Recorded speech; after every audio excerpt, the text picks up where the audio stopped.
What's up, everybody? Welcome back to a very special episode of Talking Whiskey. It's a very special episode of Talking Whiskey because we have some great whiskey to introduce to you folks today. So go ahead and hit that intro.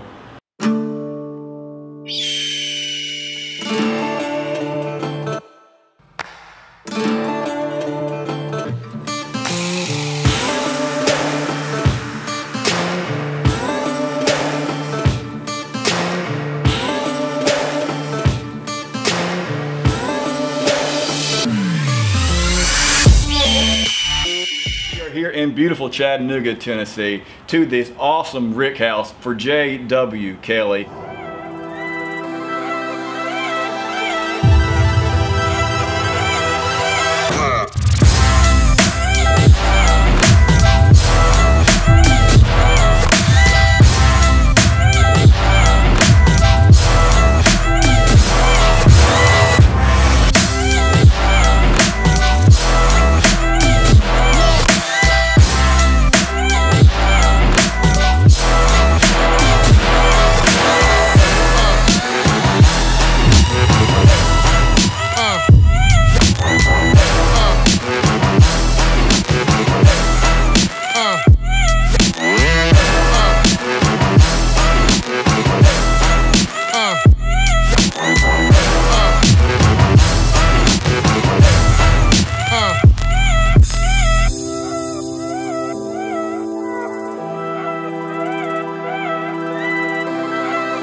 Alright folks, like I said, we are here in beautiful Chattanooga, Tennessee, to this awesome rick house for J.W.Kelly. And to my far left here, I've got David. He is the operations and sales for J.W.Kelly. And I've got Brian. Sales for J.W.Kelly. And this is the man himself. This is Ed. Yeah, I actually own it. All right, well, Mr. Ed, where did J.W.Kelly come from? What's the history behind J.W.Kelly? Yeah, it's interesting because J.W.Kelly was actually a guy who was actually born in Ireland, who, as a young lad, moved to the U.S., wound up in Nashville during the Civil War, and he became a rectifier. And a rectifier is a guy who actually puts alcohol together. He doesn't distill it. He just puts it together, comes up with his formula, and then he sells it to his customers. Well, that all happened during the Civil War. At the end of the Civil War in 1866, J.W. decided to move to Chattanooga, where he actually opened up one of the first distilleries. Now, back then, after the Civil War, there were tons of distilleries here in the Chattanooga area, and it was providing whiskey to lots and lots of people, until unfortunately Prohibition came about and put him out of business. So he disappeared, and we found the label quite by chance, registered the label, got it up and going again, and decided to recreate the original J.W.Kelly formula. Wow, that is awesome. And to do that, it was a little difficult because we had to find really the distiller that was doing the right kind of formula. So this is 75% corn mash bill, 20% malted rye, and 5% malted barley. But we found a distiller that was actually pot distilling. And pot distillation gives you that real thick, creamy viscousness that you get in J.W.Kelly. That's awesome. That's all. I have had J.W.Kelly in the past, and I was very impressed by how the creamy it was. Yeah, And so thank you. that's from the pot. That's from the pretty pot cool, still. man. Ed, thanks a lot. That's awesome history. When we go about filming these episodes, what always really impresses me is the backstories. And that's definitely one of the great backstories here, and out here in Chattanooga, Tennessee too. So it's local. Absolutely. So, Mr. Brian, Yes, sir. what do you have to offer the viewers today? All right, so to start out, we have our staple. This is the Old Milford bourbon.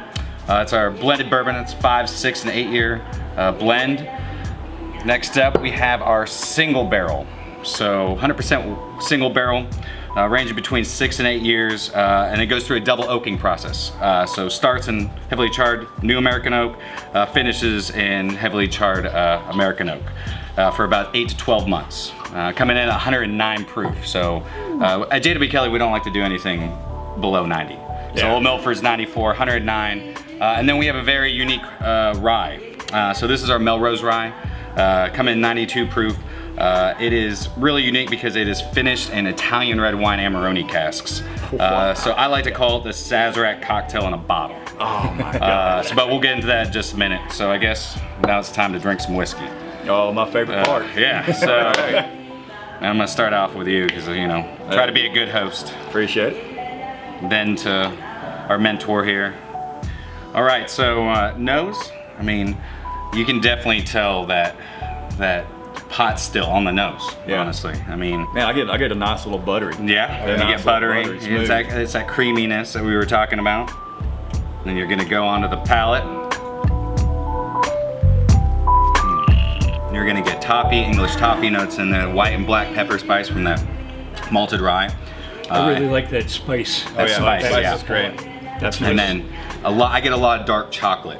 Yeah, dark chocolate. Yeah, you know, it is. It could be your everyday whiskey. Oh, absolutely. But also, I wouldn't really want to mix it. I'd want to drink it on the rocks or neat. Yeah. But you know, if I put it in a Sazerac or an old fashioned, I mean, I wouldn't feel bad. No, not at all.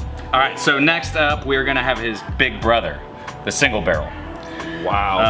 I love this juice. This is, like I said, again, double oaked.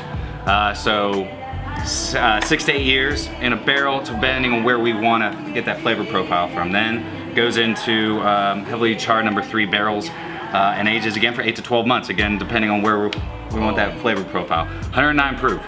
Yeah. Oh so my gosh. exactly where a bourbon should be. If you're, I mean, I might be a little biased. But, I agree with that 100%. But I like to call this kind of our oak bomb. Oak bomb. Yeah, lots of, you're getting a lot of that oak out of it. A lot of vanillins pull through. You're gonna get maple syrup and that English toffee again. And I mean, hell, proof's in pudding. Yeah. So here we go. Awesome. Well, cheers, fellas. Right off the bat, I get a little bit warmer. Yeah. And then the Old Milford, kind of like it, but just a little bit more. Yeah. And like you said, the vanilla comes through quite a bit. Absolutely, yeah. Those vanillins and that, you know, I mean, most of the flavor coming out of bourbon, whiskey, from across the world, it's the barrel. It's the barrel, but it's also the fact that this has been left at a higher proof. Yeah. And when you don't do the stripping, when you don't do the reduction, you keep all the essences of the flavors. That's kind of key with whiskey. We talk about people always should drink cask strength whiskey. The problem with it is it gets more expensive. Yeah. So we do the reduction for the folks that really can't enjoy, you know, cask strength whiskey on a regular basis. But this is where you get all your flavors. Yeah, I agree. That's awesome. That's awesome. That's insight. Yeah. That is experience. Oh, yeah. And awesome insight. Thank you. That's awesome. That is so good. I love barrel strength. That's awesome. Yeah, me too, man. That's awesome. So what's next? All right, so next up, we got our rye. So this is, like I said, a very unique rye. So we use Italian red wine Amarone barrels. People ask why there's not a lot of companies. In fact, I believe this is the only rye out there that uses Amarone. So people ask why. We're the only idiots to pay that much for an 18-year-old Amarone barrel. But the proof's in the pudding, and this is pudding right here. This is amazing. So here, I mean, just get into it. Oh my gosh, I can't wait. I cannot wait, man. All right. I do love some rye whiskey. It's not a rye, punch you in the face kind of rye. Oh, nice, okay. So it's, I mean... Rye tends to be a little spicy. Rye, yeah, very spicy. Yeah. So this will have some spicy characteristics, but... Gets those wonderful fruit bumps from those Amarone barrels. Yeah, and, yeah. Oh my gosh. Kind of calms that spice down. And maybe for those who don't know what an Amarone cask is, we bought these casks from, these wineries are up in northern Italy, where they actually make their wines. The technique of making the wine is they'll take grapes, they put them in racks up in the mountains. They let these grapes dry to raisin states. They will then take the grapes, they crush the grapes and make the wine. Yeah. Very intense wine, and the barrels, after about 10 years, get a very thick coating of that wine. So we brought the used barrels over, filled it up with the rye, and we really didn't, to be honest with you, know exactly how it was going to turn out. It was a crapshoot. Nailed it. This was a ballpark of an idea. We took some rye and we're like, let's hope this works. Hope it works, because they were expensive barrels. Yeah. Oh, man. No, I can't wait. Here we go. Oh, wow. Yeah. Wow. Right off the bat, man. Like I said, nailed it. Holy moly, that's good.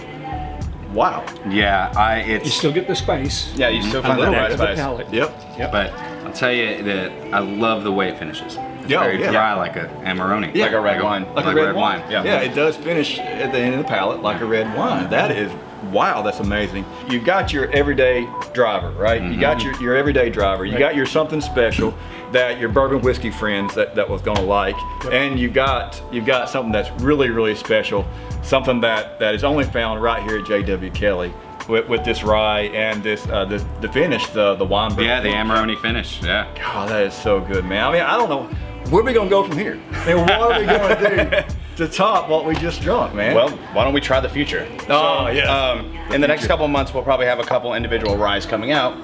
Luckily, we pulled some samples of them straight from the barrel. So you're gonna be one of the first people to try some straight barrel strength rye whiskeys. So it's cool. So this first one is gonna be at 109 proof. This is our Kentucky straight rye. Oh my God. Really? Yeah. I love the way you talk dirty to me, David. Yeah, I love I'm here it. for you, baby. All right, so cheers. Cheers, here we go. Kelly, future. Oh my goodness. The rye spice is a little bit more, a little bit more spicy, but at the end, what's that at the end that I just tasted? Something fruity, right? Yeah. Well, it's those barrels. Yeah, it is those barrels for sure. When we bought the rye, they kind of convinced us to go and spend extra money on the wood, which is what we did. And those casks were just in supreme condition.